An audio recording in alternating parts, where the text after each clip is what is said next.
After pala maligo ng iyong madam mga guys, maglagay pala siya ng toner, kunting kuskus lang para matanggal yung mga libag-libag na hindi natanggal sa pagligo. At maglagay na nga ang iyong madam ng sunscreen para hindi masira ang kanyang beauty face. Kasi nga naman mainit ngayon sa labas para maprotektahan ang ating mga mukha.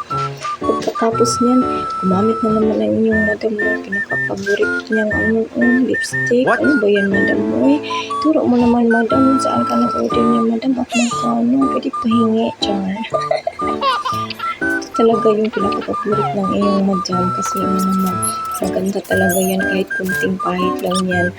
Platin-platin mo lang yan, ganun-ganun. Ang gaya ng ginagawa, madam mo, diba? Yung ulan na, yummy. Oh, diba? Ganyan-ganyan lang yan ang madam niyo, pero sa totoo lang, hindi yan marunong mag-makeup What? Hindi rin yan marunong maglagay ng lipstick.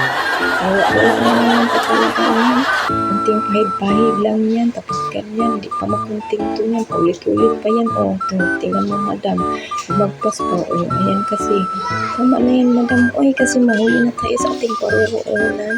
Ito talaga si madam, hindi pa talaga makunting to. Oh, kailangan pa talaga ganyan-ganyan na yan. Oh, nakatawa talaga to si madam. Oy, maya-maya yan, mag-a-apply na yan ng lotion na para bang kuryente. Kasi nga sabi niya, nahuli na daw kami. Tapos niya, naalis na nga sila ng kanyang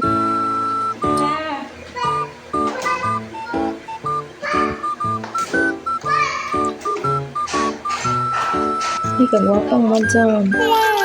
Ay, kainit pa. Ay, kawawa naman yung madam. Tapos papunta ng sarado ay umuwi na at sumayaw na lang ang